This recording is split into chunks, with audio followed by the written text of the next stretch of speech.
بسم اللہ الرحمن الرحیم۔ مجھے ایک دوست کی کال آتی ہے، خیر خیریت پوچھنے کے بعد، حال احوال پوچھنے کے بعد مجھ سے کہتا ہے کہ یار میں آج کل بڑا پریشان ہوں، اور فائنینشلی اور مالی حوالے سے، معاشی حوالے سے، گھر کے حوالے سے، فیملی کے حوالے سے بڑا انسیٹ ہوں اور بہت پریشان ہوں۔ تو ان سے وجہ پوچھی اور حال احوال کے بعد معلوم ہوا کہ وہ ایک مدرسے میں مدرس ہیں، ماشاءاللہ بچے پڑھا رہے ہیں وہاں پر۔ تو گفتگو کچھ تھوڑا سا آگے بڑھی تو معلوم ہوا کہ وہ تقریباً 6-7 سال سے ایک مدرسے میں مدرس ہیں۔ میں نے ان سے ان کی سیلری پوچھی کہ بھئی کیا ماشاءاللہ آپ کو تنخواہ مل رہی ہے، کیا سیلری مل رہی ہے؟ تقریباً آپ کوئی 24 گھنٹے میرے خیال میں مدرسے میں ہی رہتے ہوں گے، یا 10-12 گھنٹے تو کہیں نہیں گیا، 10-12 گھنٹے ایک مدرسے میں رہتے ہیں، بچوں کو ٹائم دیتے ہیں، مدرسے میں رہتے ہیں اور مدرسے کے عملے کو ٹائم دیتے ہیں، وہاں 4 دیواری میں رہتے ہیں۔ سیلری کتنی ہے؟ معلوم ہوا کہ 12 سے 13 ہزار سیلری بتائی۔ بچے کتنے ہیں جی؟ 4 بچے ہیں۔ تو آپ اندازہ لگائیں، ایک ایسا شخص 15 سے 16 سال لگا کر عالم بنتا ہے، مفتی بنتا ہے، ایک ماہر عالم بن جاتا ہے، پھر ایک مدرسے میں مدرس لگتا ہے، تو اس کی تنخواہ جو ہے تقریباً کوئی 8,000 9,000 10,000 سے شروع ہوتی ہے، مگر جب وہ جیسے جیسے آگے بڑھتا ہے، اپنے کام میں محنت کرتا ہے، تدریس میں محنت کرتا ہے، آگے بڑھتا ہے، تو سالہ با سال تو مطلب یہ کے بعد دیگرے اس کی تنخواہ میں کچھ نہ کچھ اضافہ کیا جاتا ہے۔ اس وقت اس کی تنخواہ ہے 13 سے 14 ہزار، یا میکسیمم کوئی 15-16 ہزار ہوگی۔ ایک آدمی جو 6-7 سال ایک ادارے کو دے، اس کی سیلری ہو 15-16 ہزار، اس کے 4-5 بچے بھی ہوں، تو آپ اندازہ لگائیں وہ کیسے گزارا کر رہا ہوگا۔ دوسری طرف اگر دیکھیں، پس پردہ ایک محترم کی صورتحال کو دیکھیں، اس کے مدرسے کے اندر بلڈنگ بھی بن رہی ہیں، مسجد بھی بڑی عالی شان تیار ہو رہی ہے، کمرے بھی بن رہے ہیں اور گھر بھی بن رہے ہیں، اس کا اپنا گھر بڑا اچھا سیٹ اپ چل رہا ہے۔ محترم صاحب GLI میں آتے ہیں،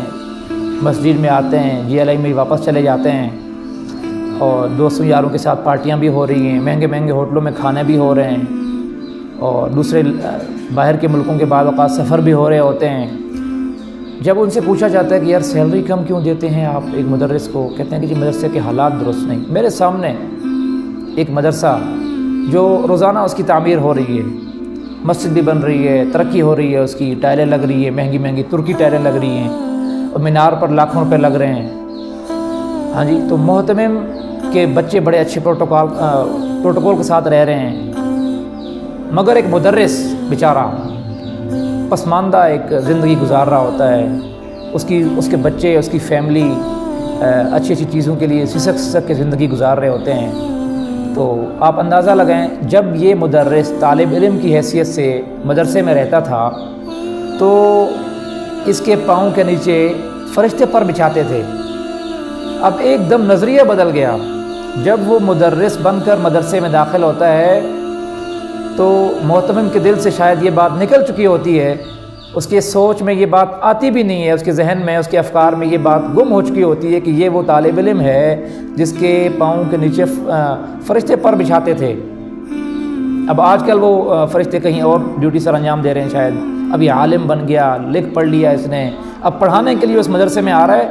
تو اب اسے اول تو کہا جاتا ہے بھئی یار ہمارا جو حضرت ہمارے جو مدرسے میں تعداد پوری ہو گئی ہے، اساتذہ مکمل ہیں، مگر پھر بھی ہم آپ کو رکھ لیتے ہیں، بس آپ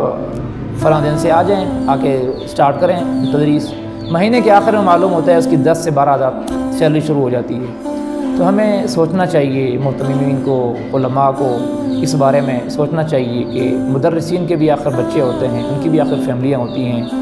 ان کے بھی بعض اوقات کوئی شادی ہے، غمی ہے، ڈاکٹروں کے پاس جانا ہوتا ہے، ہاسپٹل میں کام ہو جاتے ہیں، کئی معاملات ہوتے ہیں زندگی کے جو چل رہے ہوتے ہیں۔ خود محتمم صاحب کہ دودھ کے بل مہینے کا 20 سے 25 ہزار 30 ہزار، یا کم سے کم 15 سے 10 ہزار اس کا بل آ رہا ہوتا ہے، دودھ کا بل صرف ایک مہینے کا۔ تو ہم نے بہت سے مدرسین کو اس طرح روتے دھوتے ہوئے دیکھا ہے، اور حقیقت بھی یہی ہے کہ بڑا ظلم اور زیادتی کا یہ ماحول ہے،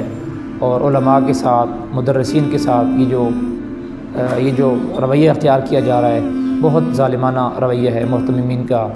ہاں سارے محتمم ظالم نہیں ہیں، اس طرح نہیں کرتے ہیں۔ وہ ہیں جو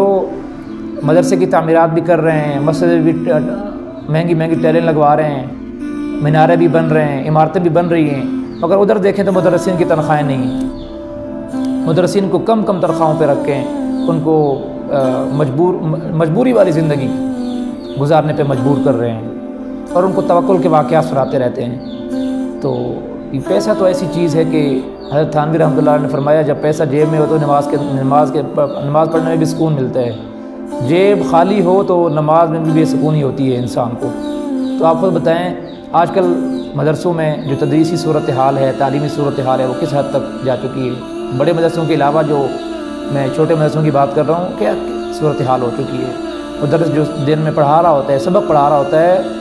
وہ سبق کے دوران بھی سوچ رہا ہوتا ہے اپنے بیوی بچوں کے لیے معاشی حوالے سے ان کے لیے کیا کروں۔ تو اب سارا نزلہ ہم محتممین پر بھی نہیں کریں گے، تو مدرسین کو بھی سوچنا چاہیے، ان کو بھی ایک مشورہ ہے کہ وہ تدریس کے ساتھ ساتھ اپنا الگ سے کوئی سیٹ اپ شروع کریں، کوئی بزنس شروع کریں۔ خود میں آج سے کچھ سال پہلے ایک مدرسے میں مدرس تھا، میری 9,000 تک سیلری تھی،